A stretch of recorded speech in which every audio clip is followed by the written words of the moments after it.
right, welcome to the 2024 update of All Units Explained Protoss Edition. I am Prometheum, welcome to the channel. Like, follow, subscribe, and here we go. All Protoss units, buildings, abilities. Alright, when you start off the game, you're going to have a Nexus.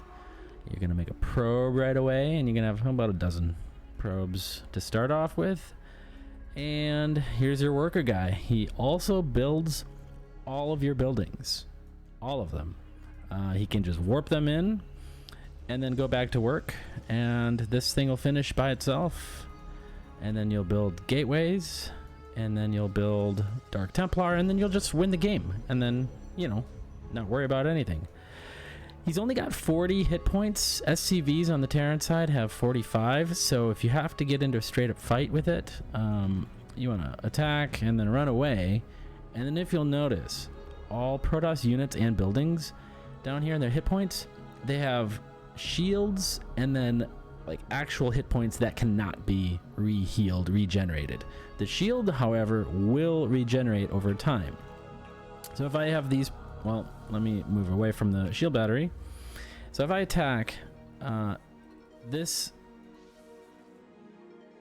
shield battery keeps healing this guy, which is a nice ability. But shields will regenerate once they're out of combat for, I don't know, how long is it? 10 seconds? So his shields will regenerate. But if you go below that 20, then that is permanent damage. But as you can see, the shields regenerate fairly quickly. So this is all Protoss units, especially like the Archon. Look at this guy. He's got 350 shields and only 10 health. That's crazy. It's not 1-to-1, obviously. Stalkers are 80-80. Zealots are 50-100. So it's important to know kind of who's heavy shield and who's heavy actual hit points. Immortals are, you know, 100 and 200. What are these guys? 150, 200. So it's all across the board, kind of. Disruptors 100, 100. Important to know kind of your health and your shields on your big expensive units, especially. So like once you get into the shields, maybe start running away from the combat. Okay. Since we had it here, we have got a shield battery that will regenerate shields of units that are within that. So you generally do want to build one of these near your mineral line to protect against reapers and other, I don't know, oracles, maybe mutalisks. Yeah, mutalisks. Yeah, shield battery is generally pretty good in each mineral line, and then at the front of your base for static defense, or really just keeping your shit alive, keeping your units alive. And then over here at the third base, which is generally quite, you know, the first thing to be attacked by a large army, you're going to want shield batteries and photon cannons. Now, the shield batteries will automatically heal whatever it thinks is the most important, but maybe there's a crucial building that you need to heal instead. So in that case, you're going to need to click on it and then right-click on there. Let's start with, I don't think we're even going to get into gateway units right away. I think we're going to talk about the Nexus some more. There is a ability within the Nexus to like supercharge these shield batteries for a time. We got battery overcharge. Targets a shield battery near a Nexus to increase its shield restoration rate by 50%. And allowing it to restore shields without consuming energy for 14 seconds. So it recharges the unit's shields quicker and free energy for 14 seconds. So the cooldown for that is significant. It is 60 seconds. And it has to be a shield battery that's very close to a Nexus. So this means you can't build shield batteries across the map in front of your enemy's base anymore. For one, the shield battery will not start with full energy. I believe it starts with half, and you won't be able to do that, you know, overcharge battery ability on it. All right. Also here for abilities at the Nexus, we have strategic recall. Recalls all units owned by the player in the target area to the Nexus. So I've got all of my Nexus hotkeyed on 4, And if I recall something, it will recall those units back to the closest nexus to that recall. So if I hit recall these guys, it'll just go over there. Boop. Now during that recall time, when they're like transparent, they can still take damage. So you would definitely want to recall before you're losing all your army.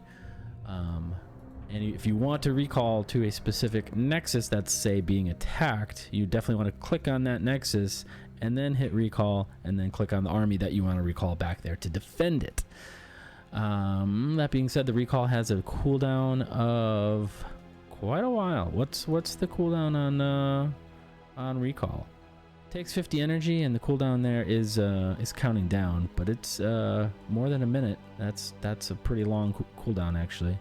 And then the other ability here at the Nexus is Chrono Boost. Targets a structure, causing it to operate 50% faster for 20 seconds. That's pretty good for building probes quickly early on in the game, and then also your upgrades, your Forge, your Cybernetics Core, your your Charge, Blink, and Adept Glaives. You want those upgrades quickly out in order to make a timing attack more powerful. Using Chrono Boost on some of that stuff is pretty important. It'll get you out a lot quicker, get your upgrades out a lot quicker. You can also upgrade, Chrono Boost gateways. Now, basic gateways, when you build them, build much like a Terran structure. You just queue up units here and they build. But an essential upgrade in Protoss is this research warp gate. So it's 50-50, and it enables gateways to upgrade into warp gates. And instead of just building units chronologically like this, you can just warp them in anywhere there's a pylon or a warp prism little energy field here. So once that upgrade is done, I will be able to just warp in units, 1 unit per warp gate that I have on the map. So I think I only have 4 right now, and we are upgrading Cybernetics Core warp gate, and we'll actually Chrono Boost it. Look at that, 50% faster for 20 seconds, solid. And then we'll show you the warp in versus just building it one at a time. All right, let's start with your gateway units. Finally, we've got the Zealot, Sentry, Stalker, Adept, High Templar, and Dark Templar. All right, we got a couple of them down here built. Zealots here, basic first unit. It is a melee unit, meaning it is like, hand-to-hand combat only. It only attacks ground. It does quite a bit damage for its attack speed, 8 damage, and it attacks 2 because he's got 2 little arms there, so quite a lot of damage. This is like your meat and potatoes beefy part of your army. They are 100 minerals, they are 2 supply, and a lot of them will really do a lot of damage. Zealots. This is a special skin. I don't know what this is. Maybe the Purifier skin. So they are going to look a little bit different in a base army. But we do have Warp Gate now finished. And we can hit W, we can hit Z, and now, if I don't have enough supply, we can just warp in a bunch of Zealots. Cool. We're gonna have to kill some of these because we are at max supply. I did build every single unit already, so we're gonna have to kill off some big units here. Maybe we'll just kill some of these carriers.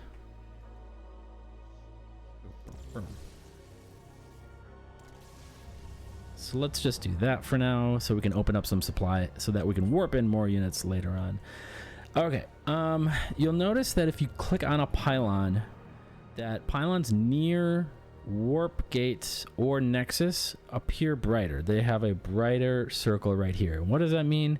That means units warped in that radius will warp in a significantly faster rate than if you warp in out here in this non-shiny darker area. So let's go ahead and hit W, hit Z for Zealot, and we're gonna go click really quick. And you can see how much faster. It's like 3 times faster, guys. It's very significant. So if you are being attacked and you need to defend quickly and warp in a bunch of units, you do not want to be warping in this little section right here. So make sure that you have a pylon or 2 or 3 very close to your nexus so that you can quickly warp in a couple units to defend against whatever's attacking you. All right, next up in the warp gateway selection is the Sentry. Sentry is an early game spellcaster. Doesn't do a lot of damage. It is not known for its damage. They call it the flashlight of attacks. Little particle beam thingy, not doing a lot of damage, but it has some pretty cool abilities. First one is going to be the force field. You can use this either offensively or defensively. If you are attacking and you don't want your opponent to run away, say you've got a bunch of zealots right here and there's a bunch of marines coming in and you suddenly don't want your opponent's marines to run away, you can force field kind of offensively to prevent them from running away, so they'll be stuck here so that your zealots can come in and slice and dice them up, right?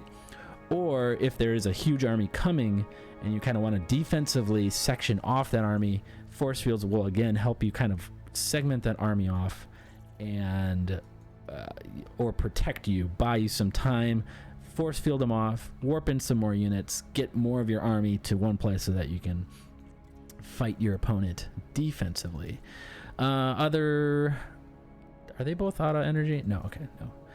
Other abilities they have are Guardian Shield. Now this is another offensively or defensively useful ability. Creates a 4.5 range aura that it reduces incoming range damage to friendly units by 2 last 13 seconds. Okay, so this is very important when you're being attacked by a heavy Terran, bio army, marines, marauders, all that stuff. Those guys are shooting from ranged units, and marines base attack is 6, and if this guy is going off, now everything in the circle will only get 4 damage per shot from those marines. So you're cutting their damage by 33% for this amount of time that Guardian Shield is active. That's a very, very good spell to have when you're facing mostly biological Terran armies, but I guess it will also be useful against,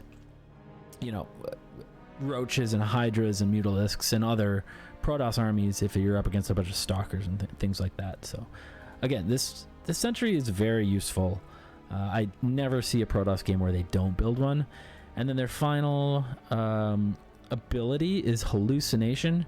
It can create any Protoss hallucination.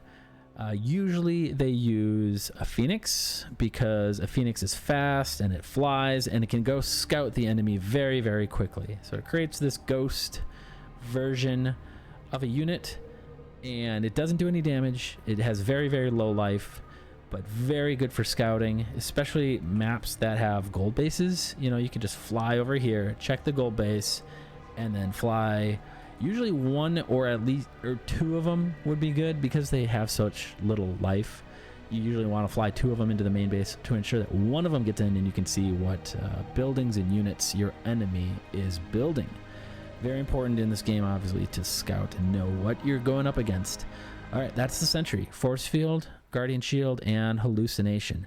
You can hallucinate anything, so you know, if you're in a big fight and you want to like scare your opponent away and he doesn't have detection, this Colossus will look as real as your other Colossus as well. So if he doesn't have detection and doesn't know any better and doesn't see you cast Hallucination, might not be a bad idea to throw up some scary units and see if he just runs away and buy you some time. Pretty cool. Sentries. All right. Next up we got Zealot, Sentry, Stalker. All right. Stalkers are they're okay. Okay. They're okay. We've got 80 shields, 80 health, and they can shoot air and ground with the same attack. It's 13 damage and 18 damage versus armored units. So you get that little +5 bonus when you're shooting against marauders and roaches and other armored units, including stalkers. Stalkers are armored and mechanical versus a light and biological for Zealot. And Stalkers also have an ability to upgrade at the Twilight Council called Blink, so they can just like quickly teleport within a short distance. We'll upgrade all of the Twilight Council upgrades in just a second after we go through all of the gateway units. And then we've got Adepts. These are kind of like your basic gateway units, and then we've got a couple advanced ones that open up once you build the Dark Shrine and Templar Archives.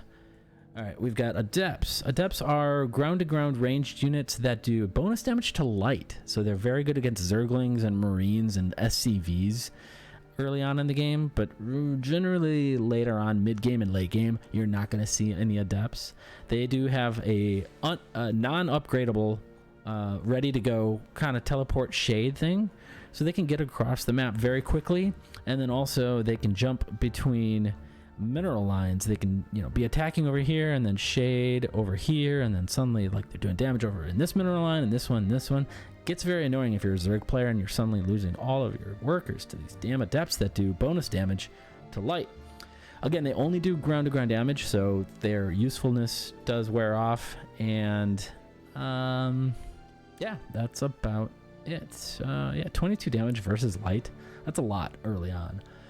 Again, they do have an upgrade in the Twilight Council, just like the Stalkers and Zealots, and I guess good as time as any now to go there.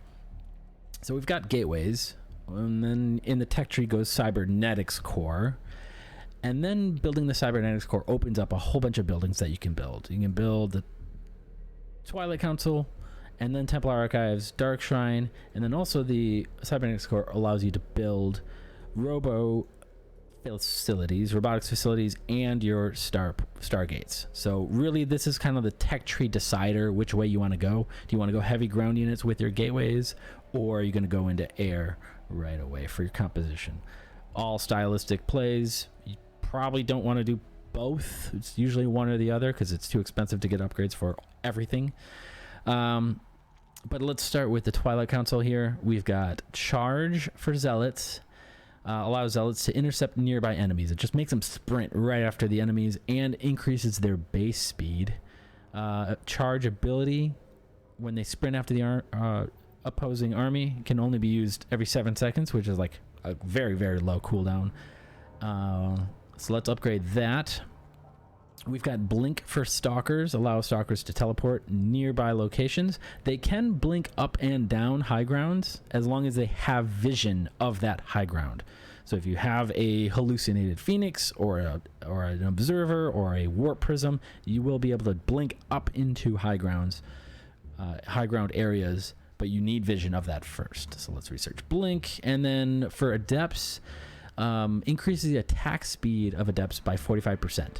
A base stock Adept shoots fairly slowly, so they do have the you know, that's a pretty low shot speed, right? As far as DPS goes, right? Pretty slow.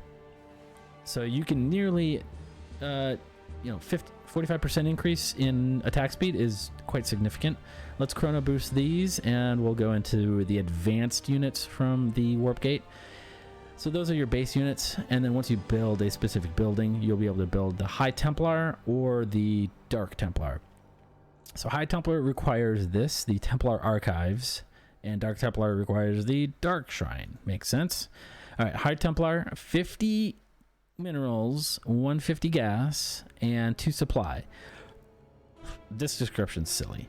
Potent Psionic Master. Well, from that you know that it's a spellcaster. Can use feedback and be upgraded to use Psionic Storm, and can transform into an Archon. Cool. Very nice. Alright, so what do we got for Storm? Storm allows High Templar to summon a storm of psionic energy, causing heavy damage to every unit in the area. I think it's 80 damage, I want to say. 80 or 88. So we're going to research that and chrono boost it. By themselves, High Templar have... this attack was added a few years ago. It's kind of funny. Pretty cool unit. You know, he's the potent psionic master. Very cool. All right. His base damage is 4, and weapon speed is slower than an adept, I bet. It better be slower than Adept. It might be faster. 1.25 for a High Templar, and weapon speed is 1.6 for an Adept. Wow. So he's shooting faster than an Adept, but it's less damage, obviously. So he's not known for that. He is known for his abilities. He is a great spellcaster. All right, feedback, first of all.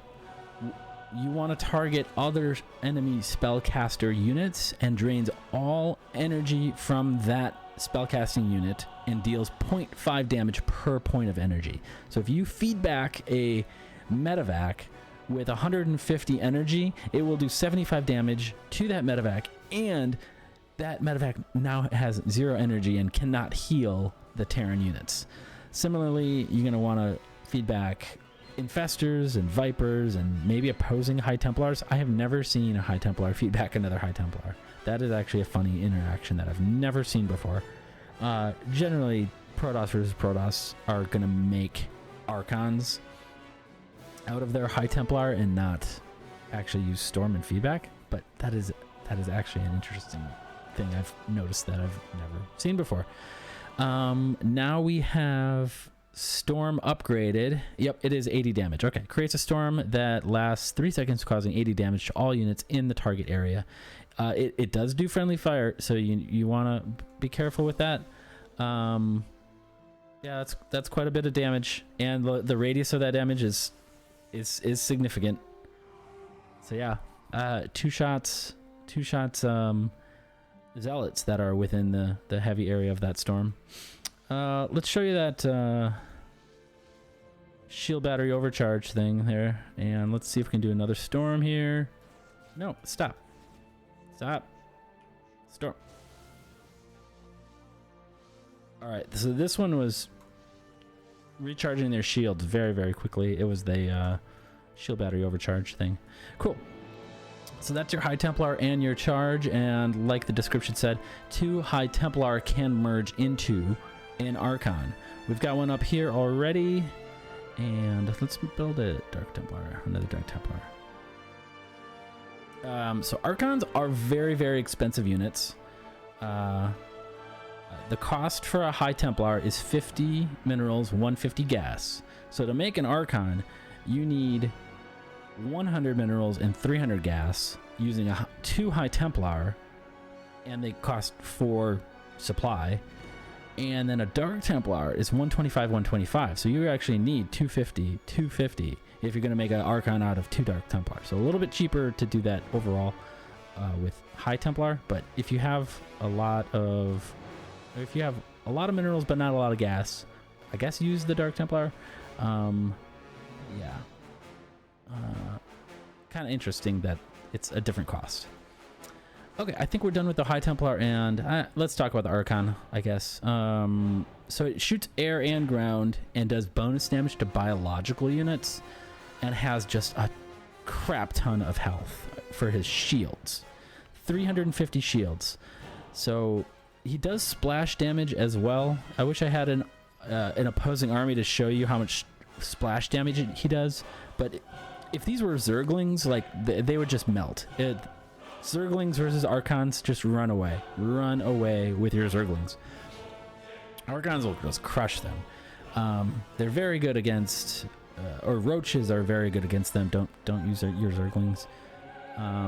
Marines are fine because they can kind of spread out and keep their distance, but still, to chew through 350 shields worth of hit points is ridiculous. They shoot air, they shoot ground, 25 damage, 35 biological. Their range is rather short though, and they're kind of clunky. Like they've just big balls of energy, and kind of clunky. Yeah, Archons, High Templar. Let's move on to Dark Templar. All right, permanently cloaked, ground to ground little melee units, so they just do hand-to-hand combat type of damage, and they do have a blink essentially upgrade, so they can blink just like the stalkers over there. One swipe of these bad boys will do 45 damage, so whatever worker you're up against, 45 damage, one swipe will kill SCVs, drones, or probes, and they're permanently cloaked. So if you rush Dark Templar, it's the most annoying thing you can go up against any race, even if you're a Protoss and you don't have an observer out or photon cannons for detection. Dark Templar. Anyway, again, they can also merge into an Archon. Costs a little bit more, but if that's what you got, that's what you got. Yeah, so those are your gateway units. Let's go back into the Zealots, Stalkers, and Adepts just to see their upgrades that we did at the Twilight Council. So we've got Stalkers. Their blink, pretty cool. Why didn't that guy blink? He missed his blink. So they can just teleport a pretty short range. I'm going to try to blink them all the way over here, and they're only going to go about halfway, right? So they can only blink just a short range away, but that's enough to get out of a fight or to get up into the high ground area to be kind of sneaky. Yeah, it's kind of an essential upgrade for any Protoss army. Really accelerates their speed when they're running away from an engagement. If they're, oh, we can't take that fight, like, you can just blink away and start walking away and almost nothing will catch you.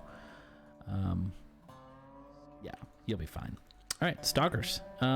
We have charge over here for the Zealots. You can see their base movement speed is significantly faster just after that charge. And now if I attack something, they should really like sprint after it once they get in range. Let's start with this thing. They won't actually charge against one of their own units, apparently. Yeah, no. So if I just attack that guy, no. Okay, so you don't get to see charge. Sorry. And then with the Adept attack speed, this is what plus 45% looks like. Wait, did we get it? Oh, we didn't get it. That's not plus 45%. So that's base. Remember this. Okay, that's what their base attack speed looks like, and we'll see 45% here in a little bit. And then for upgrades for the Dark Templar, they also have that. It's called Shadow Stride, not Blink. So, whoop. They're cloaked and they can blink. That's just like it's insane. It's great, just great. Love it. Love Protoss. Protoss best race. Okay, so for upgrades, like your attack and armor upgrades from all of your gateway units, you're going to go to the Forge. I built 2 here. We've got ground weapons, ground armor, and then we have shields, which is both ground units and air units. So the shields of all the units can be upgraded to take less damage when you upgrade that. We're going to cancel those just to make sure that we know what the attack value of all these are.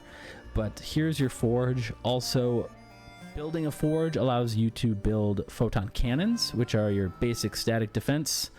I got a couple built over here. These are detectors, and they can shoot air and ground and do 20 damage to both. Yes, cannon rushing is still a thing, so if you want to open up the game with a pylon and a Forge and run 2 or 3 probes across the map and build cannons in your enemy's base, go ahead, but, people will judge you. I'm not saying I'm judging you, but people will judge you on your life choices to be a cannon rusher. Yep, I said it. Oh, these probes are gonna get blown up soon. Sorry, probes. All right, cannon rushing. All you need, pylon, Forge, 2 or 3 probes, enemy side of the map, and start building cannons and pylons and shield batteries and, whatever. Cry yourself to sleep at night. I don't care. Can you tell I'm a Protoss enjoyer? Can you tell? Can you tell? Anyway, I think we're done with gateway units. Zealot, Sentry, Stalker, Adept. High Templar, Dark Templar, Forge, Cybernetics Core to unlock advanced gateway units, and then Archon. I think we're good. Gateway units. Are you happy? Are you happy? Leave a comment if you're not happy, because my first video of the Protoss all units explained, I forgot Archons, and they're kind of important. So I think I got them all. Okay, we're happy now. Cool. Moving on to the next more advanced ground units come out of the robotics facility. You can build a robotics facility after you build the cybernetics core. And we've got not probes, observers, war prisms, immortals, colossus, and disruptors. I'm going to start in reverse order with disruptors because they're fun. You got these big balls of energy, and they do awesome splash damage spell casting against enemies and friendlies alike. Boop. Boop. Yeah, that's fun. They recently got a nerf. They got their supply cost upgraded from 3 to 4, so you can build less of them. Sorry guys. Oh, the survivor. But yeah, these are fun. I do like disruptors. I don't like going up against disruptors, but they're pretty cool. They are an advanced unit, so that means you do need the robotics bay to build them out of your robos, and they are somewhat expensive. 150 and 4 supply, pretty expensive. Like a pylon gives you 8 supply, so you can only build 2 disruptors per pylon. So cool. Take that. They don't have any other normal attack. It's just that spellcasting thing, but it is pretty cool. Next up in reverse order is the Colossus. 300 minerals, 200 gas, and 6 supply. Battle Strider with powerful area attack. Can step up and down cliffs. Can be targeted by anti-air weapons. Cool. Here's your Colossus. Big walker dudes. They do have a vital upgrade here in the robotics bay called Extended Thermal Lance that increases the range of Colossus weapon by 2. That's significant. That's a lot.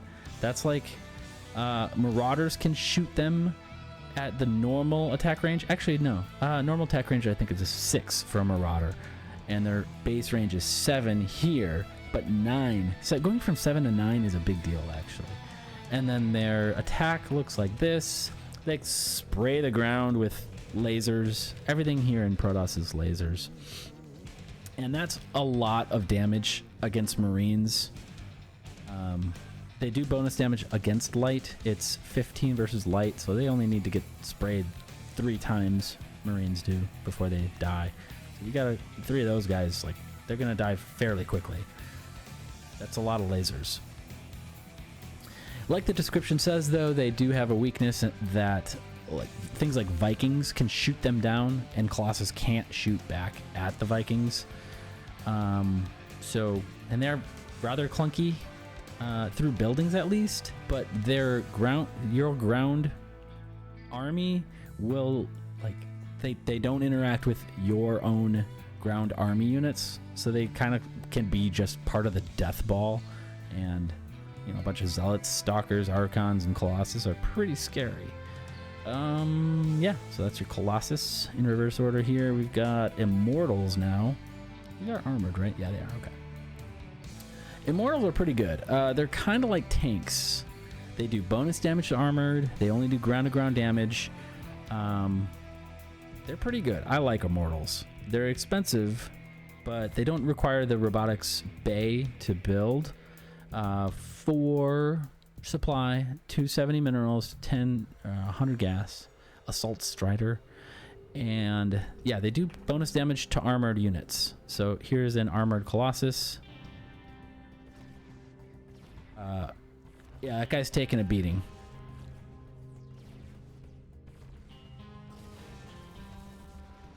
That was pretty cool.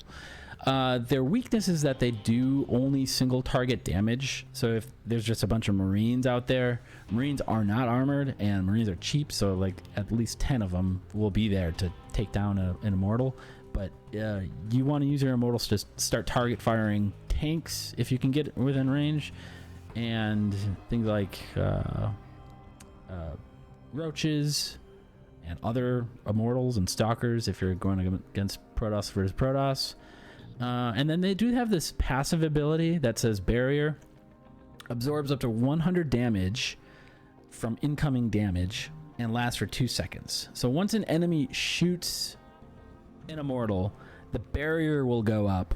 For 2 seconds, it'll block 100 damage. It doesn't seem like a lot, but it really can keep an immortal safe until it gets close to a shield battery or something if you're being attacked early on by a bunch of Marines and Marauders. Pretty cool ability, and it does like pop up a little circle, like makes him shine there quickly.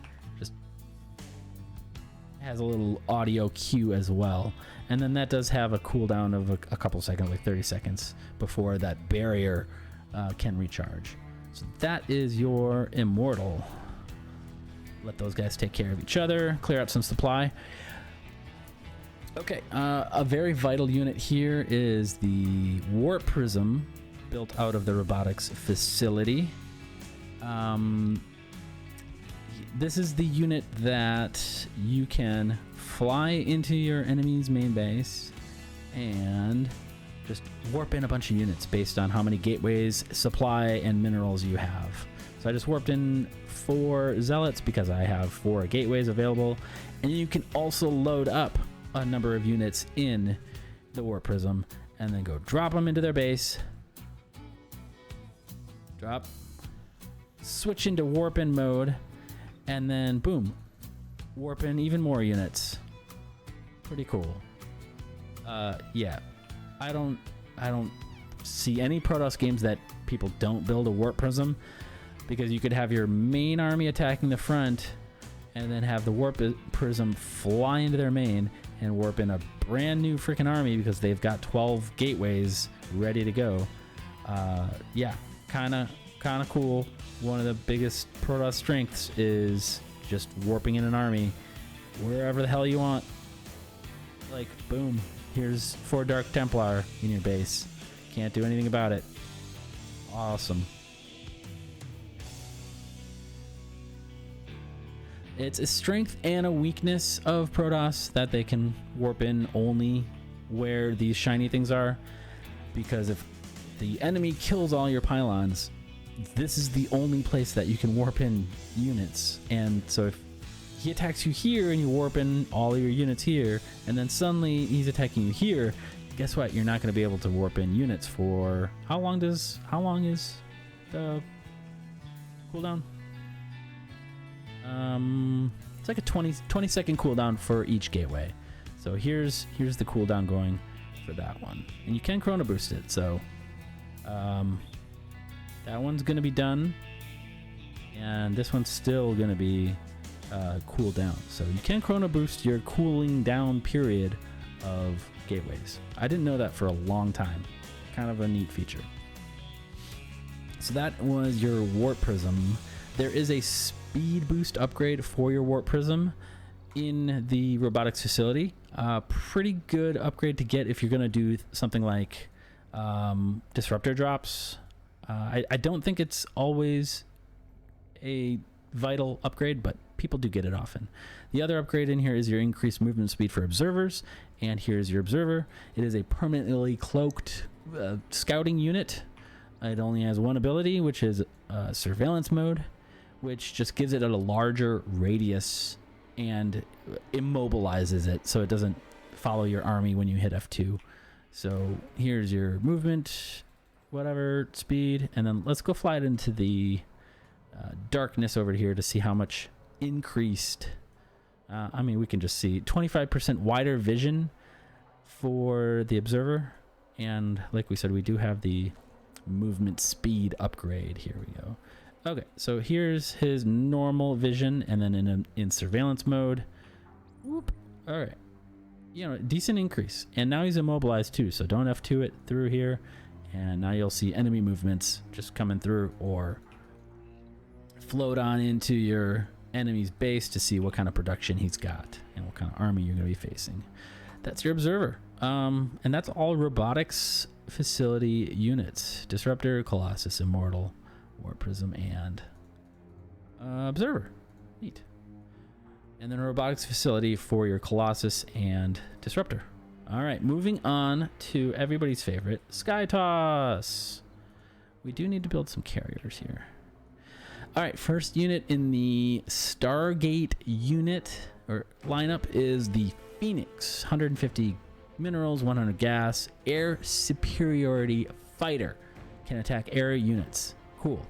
And it can make ground units into air units. What do you mean by that? I mean, immortals can fly. So now the other Phoenix can attack it. Cool. Neat little graviton beam ability. Phoenix are pretty cool. They're fun to play with, actually. They can shoot while they're moving. So if you're going up against mutalisks, these should, in general, be able to beat mutalisks because they can shoot the mutalisks as they're moving. You also see players use these to harass mineral lines. They'll fly right in because they're so fast and pick up a bunch of workers and start shooting them down. Actually, I would say that Protoss versus Protoss, Phoenix versus Phoenix games are actually really fun to watch. It's like a little Mexican standoff type of game. It's pretty fun. 5 damage, 10 versus light, and all air units get their upgrades from the cybernetics core right here. So this will be air weapons and air armor. Yeah, it's kind of weird that it goes from the cybernetics core. There's no like advanced Stargate structure that you upgrade your other weapons and armor from. It's just in the cybernetics core for some reason. Okay, there's your Phoenix. Pretty good. Air to air, and then they can pick up ground units to shoot them, or you could pick up your own ground unit to protect it, possibly from ground to ground fire. You don't see that too often, but maybe sometimes. Next we've got Oracles. Oracles are the spellcasters out of the Stargate. They've got 3 abilities, which is Revelation. Causes enemy units and structures within the target area to grant vision for 20 seconds. It reveals cloaked and burrowed units and structures. So this is good early on in the game when you want to reveal your enemy's army movements for 20 seconds. And then also if you have Dark Templar or cloaked banshees or ghosts or lurkers, this is a very good spell for that. And then another upgrade or ability they have here is Stasis Ward. You get to build a little structure down here, and if an enemy unit goes inside this white circle, it will freeze that unit and a bunch of units around it. So when this gets triggered, it will actually expand out and freeze those units that are in that expanded circle. Kind of cool. Traps nearby enemies in stasis for 21 seconds. Cannot be attacked or affected by abilities. So they can attack and they cannot be attacked when they're trapped with that thing. It's cool to see people fly these in and stasis other people's workers, because when the workers are done being unfrozen, they still just sit there after the 21 seconds. It's like, they're just idle workers, so they lose a lot of mining time early on with the stasis traps. And then the other Oracle ability here is Pulsar Beam, which is mostly what you see early on in the game. They'll fly into mineral lines generally and just zap down workers. I should probably find some workers to kill. I can shoot this guy here. So Pulsar Beam does decent damage to workers, but it is an energy-based thing. So when your Oracle comes out, he doesn't have a lot of energy right away, so he's not going to be able to do this much attacking damage. Yeah, but it is just a spell attack. Let's see, how much damage does that do? Charges, it doesn't actually say how much damage it does, but it generally 2-shots workers when you use that thing. Yeah, a lot of time people will proxy a Stargate to get the Oracle into their enemy's mineral line faster, and getting that early worker damage is pretty significant. The skins for this one are a little bit different. They're gonna look strange on other unit skins. So yeah, don't expect them to look like this. That is your Oracle. Not a big fan of those guys. I don't like them, but you might. Again, I'm gonna judge you. All right, we've got Void Rays up here. Void Rays recently got some tweaks. They were cheap, and now they made them expensive, and I don't know. Proxy Void Ray was a fun time, wasn't it, guys? Yeah. Here they are. They have a... Do they have a speed upgrade? They do. Yeah, they have a speed upgrade. Yeah, Research Flux Veins. Increases speed and acceleration of Void Ray. Cool. It is an air unit that can shoot air and ground, and then it also has an ability to do bonus damage to armored units and structures. It must be structures too, right? It says armored units. It must be structures as well for 14 seconds. So base damage is 6 and then 10 versus armored. And then another 6 damage versus armored when you use this prismatic alignment. But it will reduce the speed of the Void Ray when it does that. So here's the normal speed. Here's prismatic alignment speed.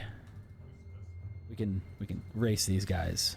So speed greatly reduced. So if you're gonna use that, you better know that you can still run away from an army.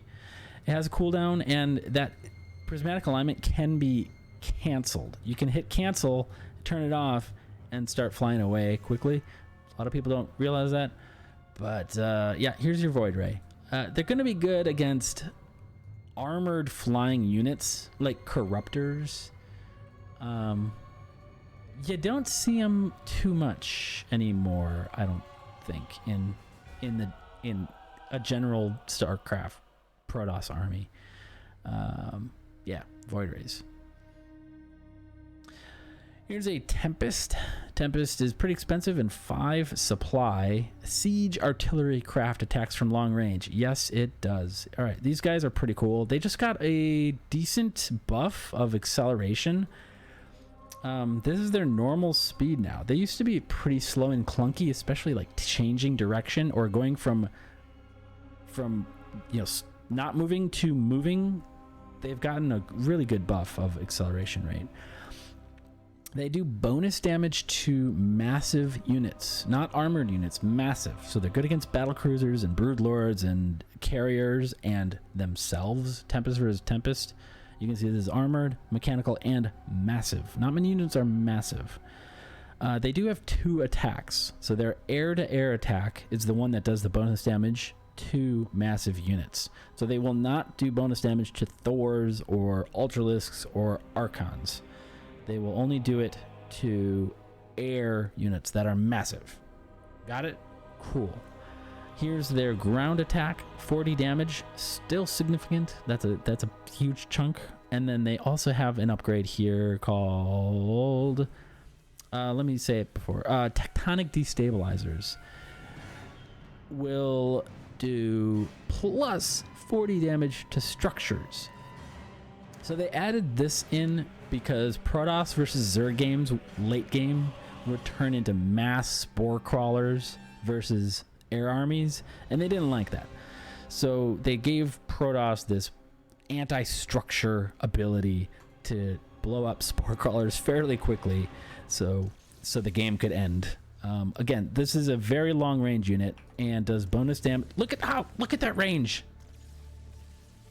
Is that the longest range? I think so. Yeah. That is an insane range. And it was doing bonus damage because carriers are massive units. So Tempest, man, Tempest is good again. I think Tempests are good again. That's crazy. Cool. Moving on to the carrier, everybody's favorite Protoss unit, has 8 interceptors in here. The Protoss, or the carrier itself, does not do damage. The interceptors inside of it do. And when a carrier is built, it only has 4 interceptors, and then these little guys are doing the damage. So when you upgrade them, each 8 of the interceptors are doing the damage. So their DPS per upgrade is kind of insane. Carriers, let's see. They're quite annoying.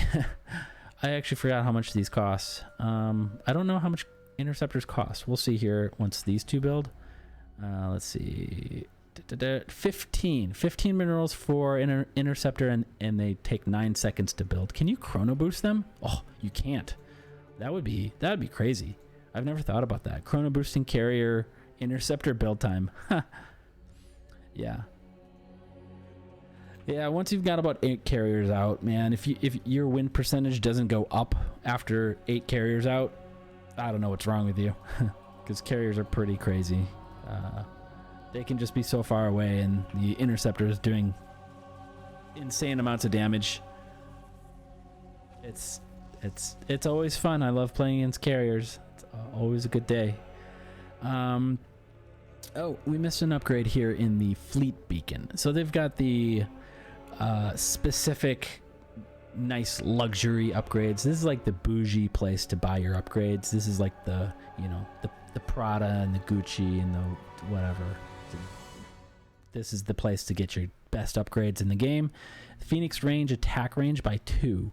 When you do have those Phoenix versus Phoenix upgrades or Phoenix versus Muta upgrades, this is a nice upgrade to get, because at that attack range by 2, if you have Phoenixes that don't have this versus Phoenixes that do and have their purple little lasers going crazy, yeah, it's a huge upgrade to have Phoenix with +2 range. Fleet beacon, cool.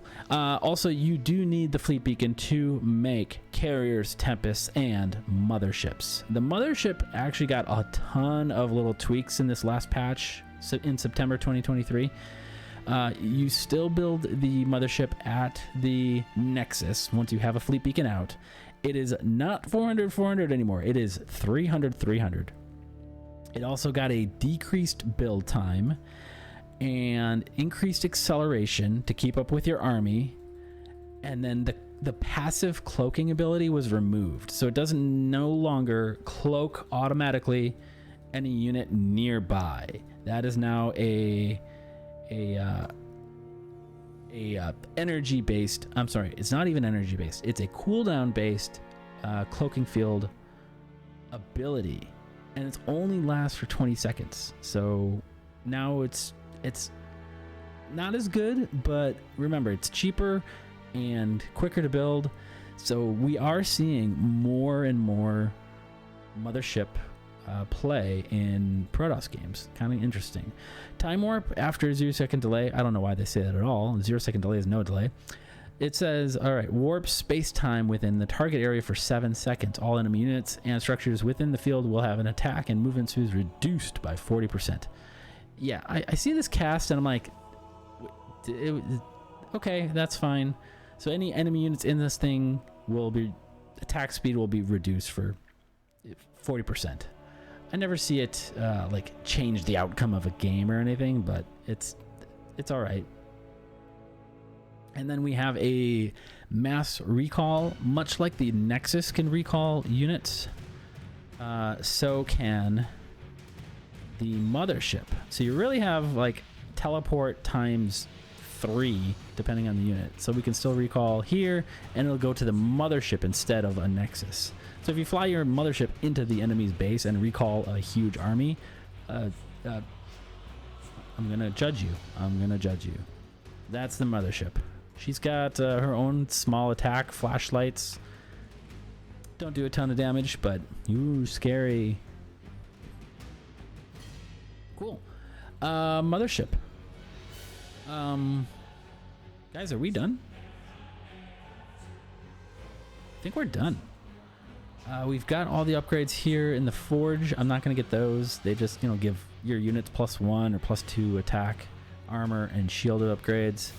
That's over there. We talked about shield batteries and photon cannons. We talked about Dark Templar. Dark Templar. And we talked about Archons. I think I've got everything here. Yeah. This was not, you know, a strategy and army composition type of guide, but every unit has been explained and every ability has been explained as best to my Terran brain can offer you. Yeah, let me know what you think. I've got the Zerg version of this coming out soon, and the Terran one is already completed. Again, this was your 2024 update of Every Unit Explained Protoss Edition. See you next time.